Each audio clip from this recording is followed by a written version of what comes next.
because the visibility on the roads can get really bad, and if your taillights are covered, it can easily lead into another car tailgating you in high speeds. Also, a final thing in terms of brushing your... Olá pessoal, bem-vindos a mais um vídeo nesse canal. Nós somos cidadãos do terceiro mundo e nesse canal a gente reage ao primeiro mundo. Nesse vídeo a gente vai reagir a como sobreviver ao inferno finlandês e aproveitar isso. Então pedimos que, por favor, você considere se inscrever, ative as notificações e também deixe mais sugestões lá no nosso Instagram para mais vídeos como esse. E agora vamos para a reação. So if you're about to move to Finland for your work or for your studies, you might have heard that the winters here are cold and dark. The cold winters are in fact one of the biggest shocks for most international students and expats, and it's something that you really need to be prepared for. So that's why in this video I will share with you a bunch of tips on how to survive and also enjoy the Finnish winter like a boss.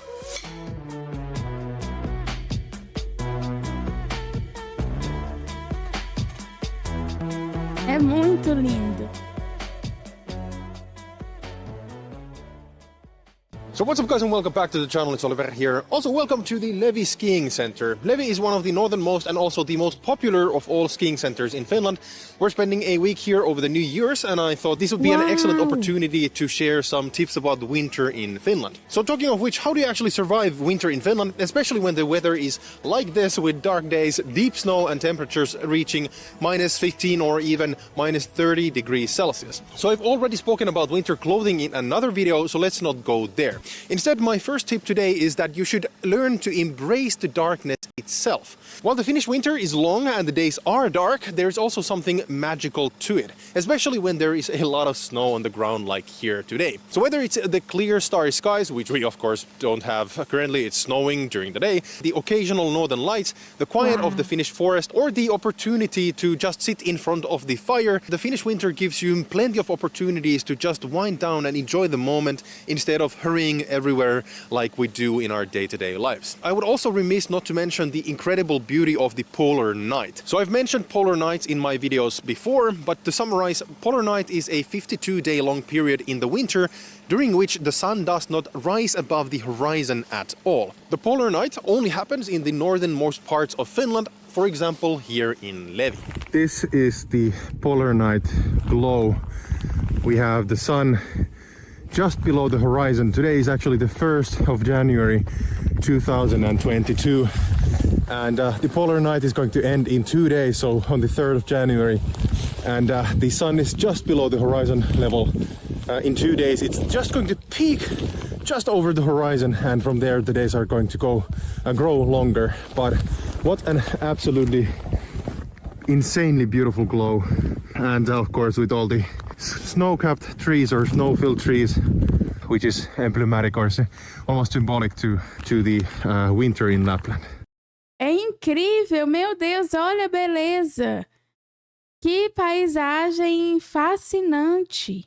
Realmente é muito bonito olhar esse sol no horizonte com essas cores. Realmente é muito, muito bonito, mas no inverno finlandês eu não sei como a gente se adaptaria num lugar num país, a gente de origem de um país que é muito solar, muito calor, e de repente ir para a Finlândia que é tão frio. Eu realmente não sabia como eu vou agir num lugar como esse.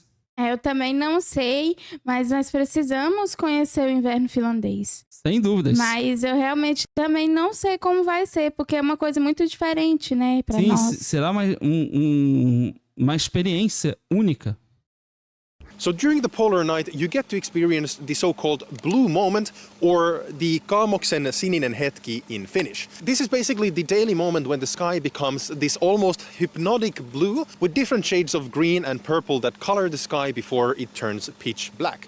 These really are the moments that make you reflect on your busy day-to-day lives, and I really think that just, stopping and embracing these unique moments of darkness is a great way to enjoy the winter in Finland.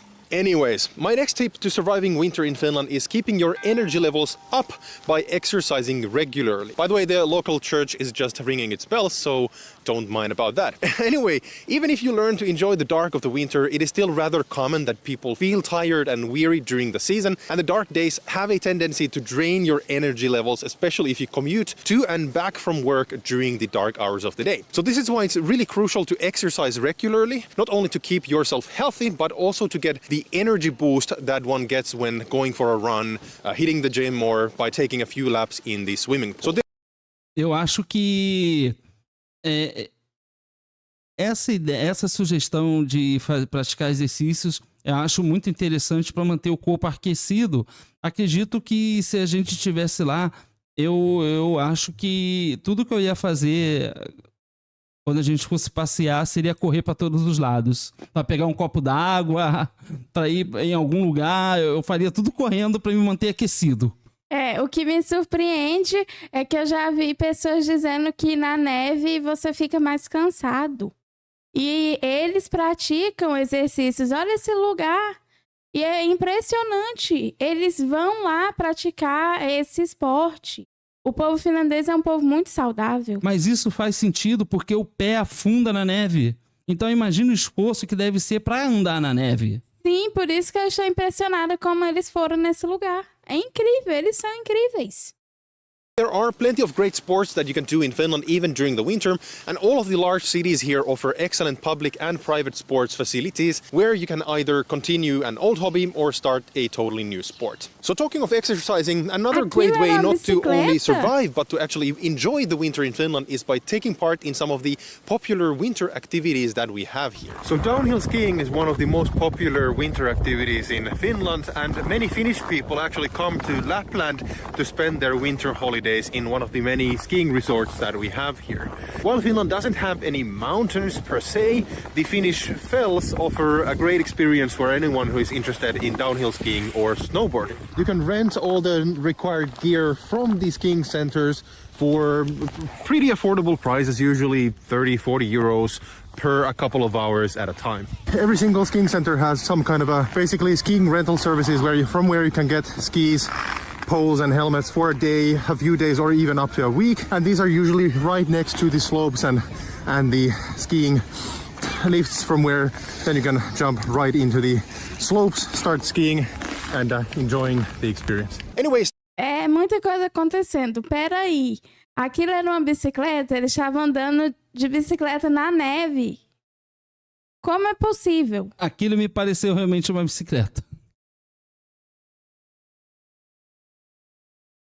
Talking of Lapland and skiing centers, well, this is not a common activity for people to do in their day-to-day lives. I really recommend that you try either husky sledding or snowmobiling while visiting Lapland. It's not only a lot of fun and a unique and I'm sure an exotic experience for many of you, but both are also excellent ways to go hunting for northern lights.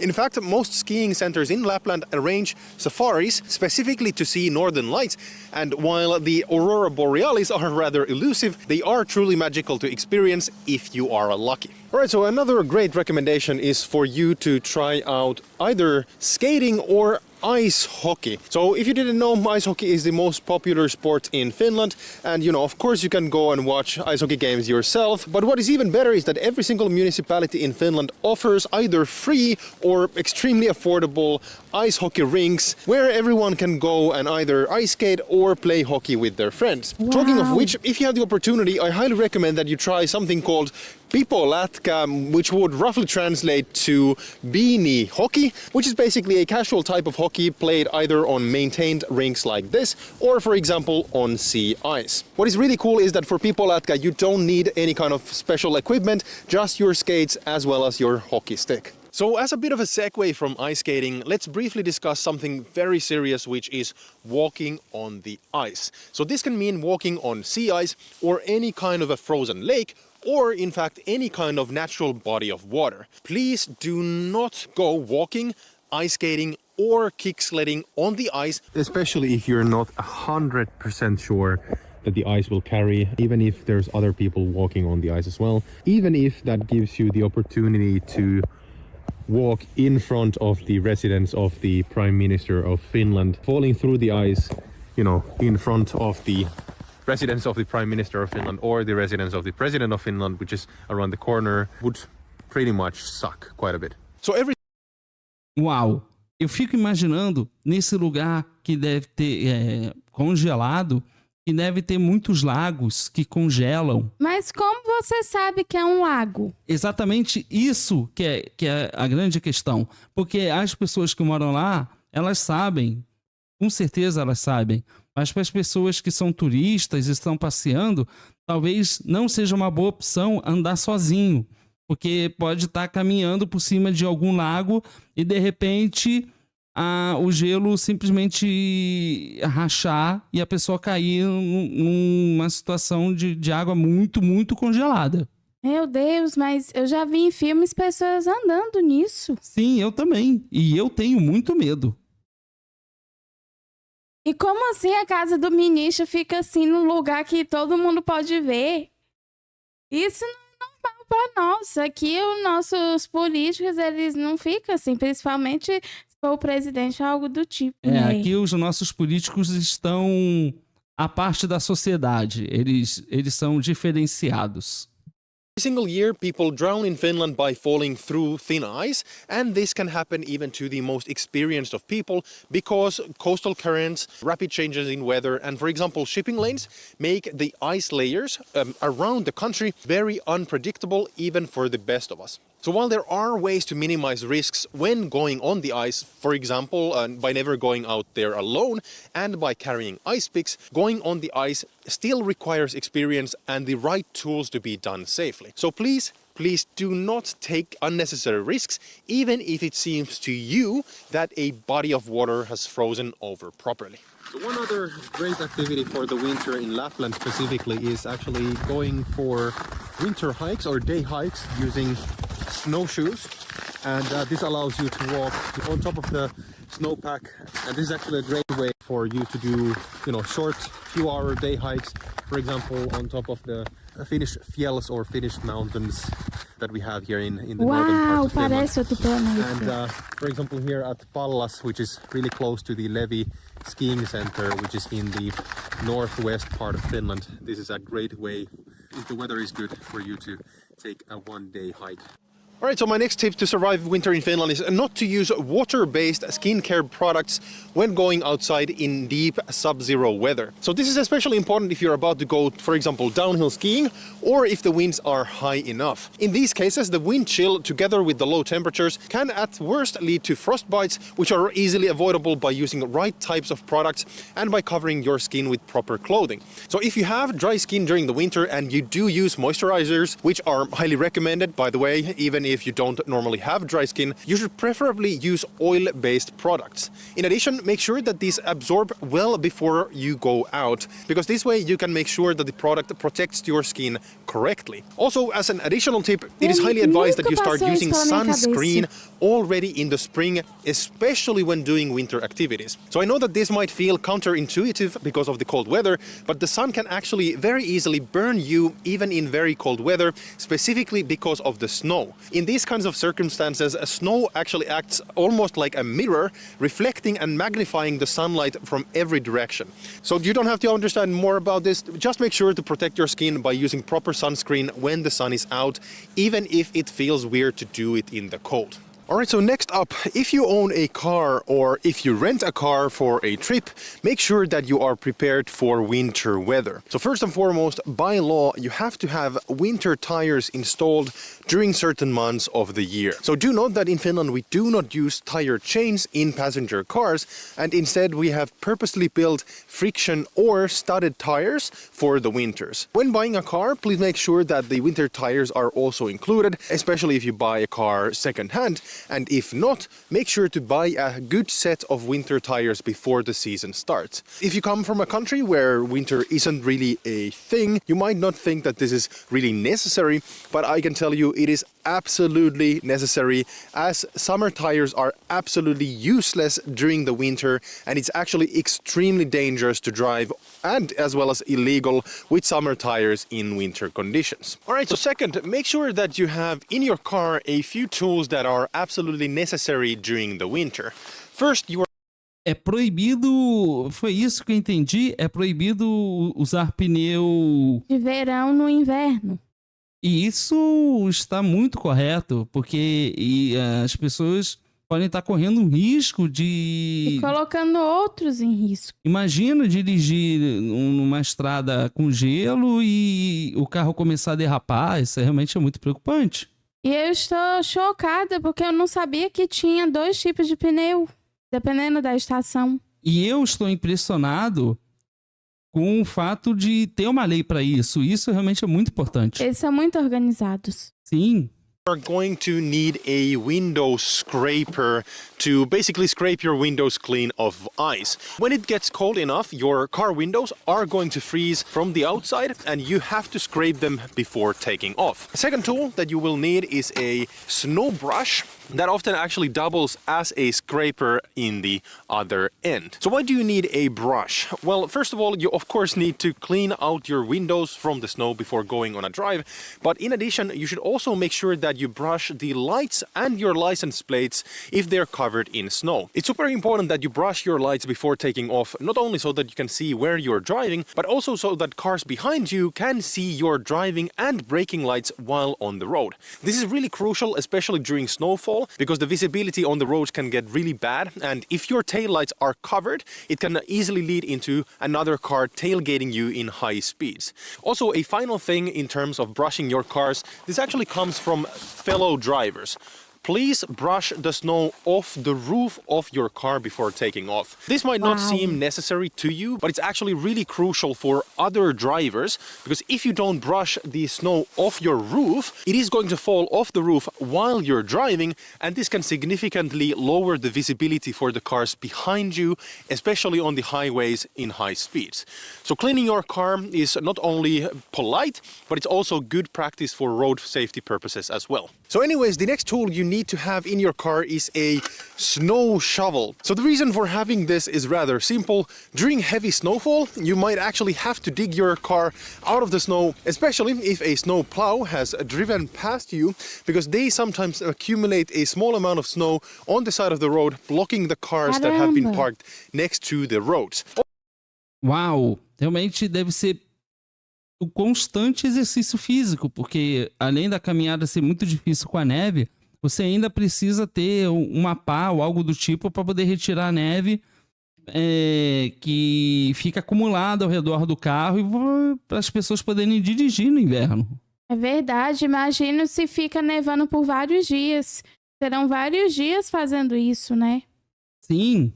Also, of course, a shovel is really crucial in case you get into an accident or you, for example, drive off the road and into a ditch. In these cases, having a snow shovel is pretty much the first tool to get you out of trouble, but of course, it's sometimes not enough and you need to call someone to winch you out of trouble anyways. So talking about accidents, one more tool that everyone should have in their car at all times is a high visibility jacket. So this is basically for a situation where you either drive off the road or have to park on the side of the road for any number of reasons. So do remember that even though most of the Finnish highways are artificially lit, the visibility is still not great, and you really want to make yourself seen to other drivers, A, in case you need any help, or B, in case you just have to spend a moment on the side of the road while other traffic is passing you in high speed. I should also know that there are a bunch of unlit roads, especially in the northern parts of Finland, which makes driving, for example here in Lapland, even more precarious, especially for those who are not experienced in driving during the winter. One more random point: if you do not have any experience in driving in winter conditions, or you've never owned a car in a country where you actually have snowfall, please practice driving in winter conditions before embarking on long road trips in Finland during the winter, because conditions like these that we have actually right now, this can actually become really dangerous if you don't know what you're doing and you have no experience. For example, right now it's really difficult to figure out where the lanes are going, and it's really difficult to see the car in front of you. So yeah, just make sure that you have enough experience in driving during the winter before embarking on long road trips in Finland during the winter. Uau! É muito... Exige muita cautela para poder dirigir com carro em momentos que está caindo muita neve, porque a visibilidade realmente fica muito prejudicada. E uma coisa que me impressionou nesse vídeo e que eu realmente não sabia é que o gelo reflete o sol ao ponto de potencializar o poder do sol e causar queimaduras. É verdade, eu não sabia muito dessas coisas de cultura de neve, porque é outra cultura, né? Você vê que tem toda uma coisa, todo um processo de você fazer coisas que eu acho fascinante. E acho incrível como os finlandeses conseguem fazer tudo isso. Se eu penso em todas essas coisas, realmente é muito diferente, né? Porque a gente não tem esse costume. Então, é uma coisa assim que explode na nossa cabeça. Sim. Mas realmente é um país incrível, com uma cultura incrível. E eu quero que a gente experimente isso. Sim, os finlandeses são realmente incríveis. E tudo que eles fazem na neve pra gente é algo muito, muito diferente. Porque é uma realidade que a gente não vive. Então, realmente é impressionante. É verdade, é extraordinário. Mas essa foi a reação desse vídeo, então se você gostou, aproveita para se inscrever, ative as notificações e também deixe mais sugestões lá no nosso Instagram para mais vídeos como esse. Muito obrigado por assistir esse vídeo e a gente se vê na próxima reação.